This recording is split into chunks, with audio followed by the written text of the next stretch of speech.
New week, new Daredevil. We got episode 7 of Daredevil Born Again today. I'm obviously going to give you my spoiler-free review and then my spoiler review. But before I head right... Wow. So, you hear that? That's a thunderstorm going on outside. Picked the perfect time to film the video. Thanks for interrupting me, thunderstorm. Anyways, like I was trying to say, you guys are going to hear a little bit of that in the background because it's thundering right now. It's been really bad weather all week.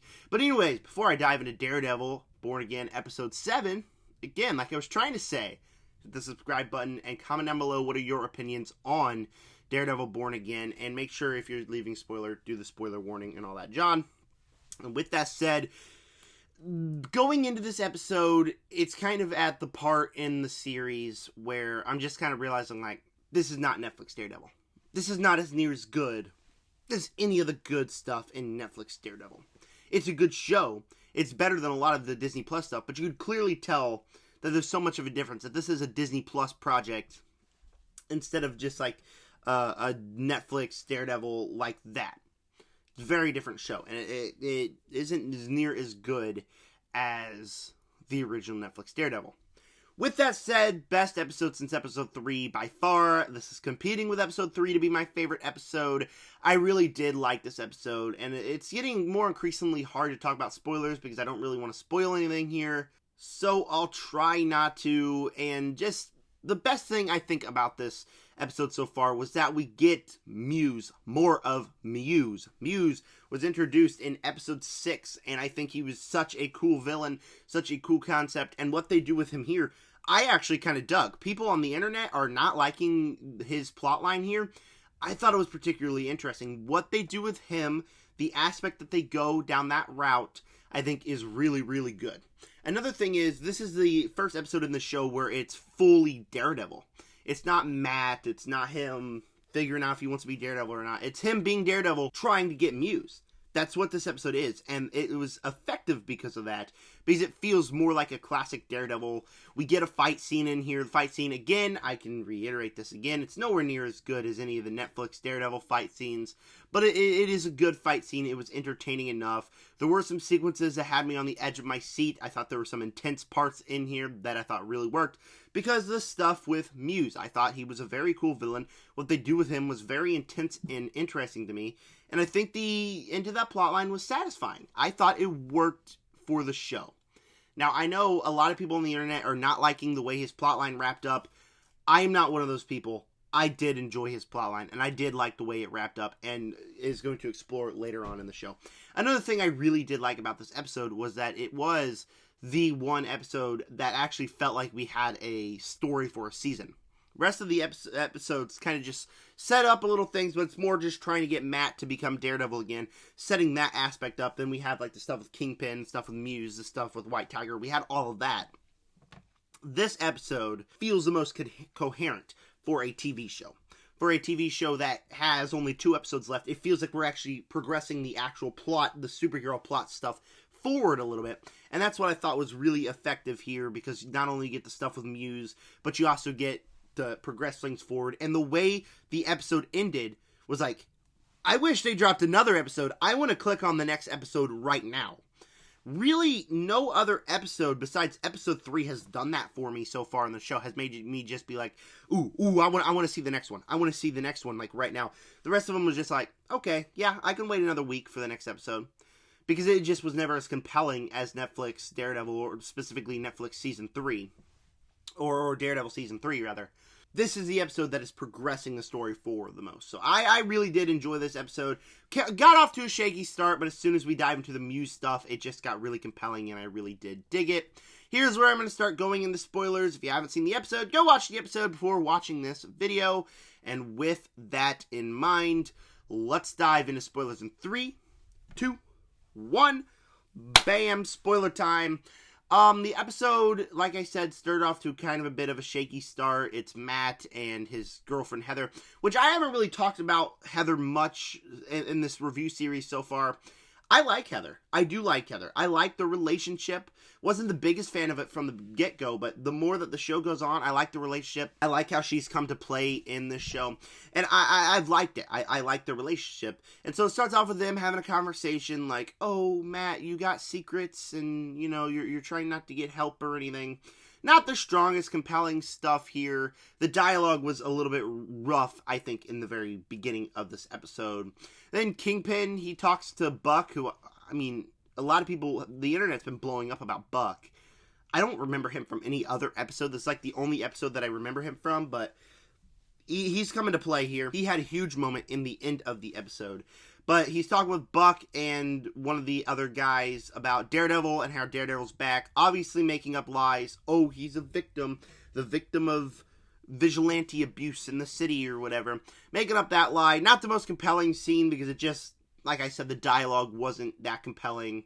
Matt goes to Cherry, trying to get Cherry to give him stuff about Muse, trying to track Muse down, trying to stop him. Didn't really like the aspect that Cherry tried to stop him. I mean, Cherry's a cop, there's a serial killer in the city, and Matt's trying to do something about it. I mean, I don't see a problem here.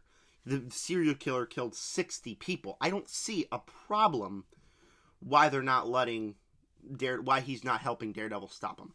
Little bit of a weird plot line, weird way to go down there, but still, that's what happened there. And here's where we start to get to the interesting stuff in this episode, because Heather, earlier in the show, she had a meeting because she writes books, and she was signing some books, and this one guy walks up to her and says, hey, we need to talk. Didn't really come to fruition, kind of forgot about that scene until, like, the previously on Daredevil Born Again segment in the beginning.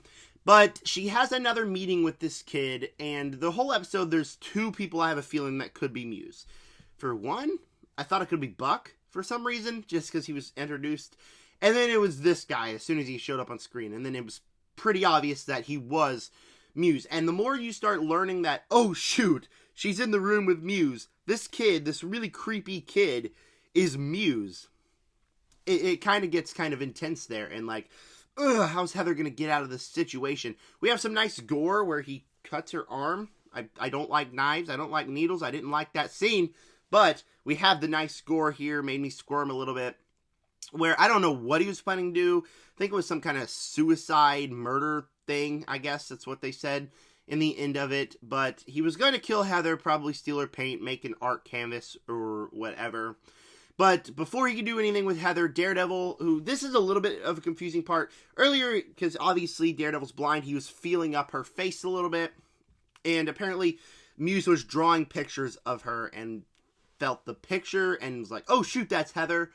Don't know really how that works, because it's not her face, it's a piece of paper, but it's a TV show, I guess. Anyways, he figures out that Muse is going after Heather, his girlfriend, and he goes to save her. Again, fight scene not as near as good as any of the Netflix stuff, but I thought it was one of the better fight scenes here. There was a couple cool aspects here, because you constantly thinking like, oh, I don't want Muse to get to Heather. I don't want Heather to die. Oh, I would want Muse to get out of here. Oh, that's so intense. And I thought it was effective because Muse was a very creepy villain. And then the thing that has got a lot of people not loving it is that Muse was shot and killed by Heather. As soon as Muse was about to come back, fight Daredevil again, Heather picks up a gun and blasts him in the chest like 6 times. He's dead. Muse is dead. And a lot of people aren't really liking the fact that he died, that his plotline's over. I thought it was effective to get the plot through, because obviously you got Fisk, you got his task force, you got what he's doing, and it uses a nice plot to get to where, oh, Fisk is now lying about Muse being shot by Heather and stopped by Daredevil, and using it about his task force. That's particularly interesting. That's interesting, and I'm excited to see where that goes. So I wasn't affected by the fact that Muse died at all. Would it be nice to see Muse again? Yes. But Muse didn't overstay his welcome. He was just a villain for a couple episodes, and I liked it. I liked the Muse plotline. It was one of the better plotlines on this show, and it's really what helped the show be one of the better episodes. I also think in the next 2 episodes, one of them, I think Matt's going to tell Heather that he's Daredevil. I think Heather's got to figure that out a little bit. Again, Heather's not as near as strong as someone like Karen Page or Elektra, but it's Heather, and I think she's pretty good. I do like Heather in this show. So the final sequence here was Kingpin sitting at a table eating dinner earlier in the show, the one guy that owes this other guy money, and they're having a fight or whatever within the crime organization, he goes to Kingpin's wife, Vanessa, asks her if they can try to take down Kingpin together, and you think they're actually going to go for it. Because at the end of the episode, she texts this one guy, says, yo, he's at this place, he's alone. He comes, and you think there's going to be a fight here. And this is where Buck comes into play. He pulls out a gun, pow, pow, pow, pops him about 3 times in the chest, kills him, and then the episode ends. So I don't know if he knew that that Vanessa was sending him to try to kill him, and this was an aspect to kill the guy, or if he just had Buck watching him over as a protector. I don't know. I'm pretty sure we'll find that out in another episode, but that's really what made me be like, ooh, I'm interested. I'm invested. I'm interested. So ever since episode 3, we kind of had like problems within the last 3 episodes. Still thought they were good episodes, but they definitely had problems. This was the episode that felt more on track. This is the episode that was more effective for me. And so this has been one of the best episodes so far, and I cannot wait for episode 8. I'm very excited to see that and give you guys my review next week. So thank you guys for clicking on this one. With that said, make sure to go down below in the comment section. What are your spoiler-filled, spoiler-free, whatever, thoughts on Daredevil Born Again episode 7? And with that said, subscribe.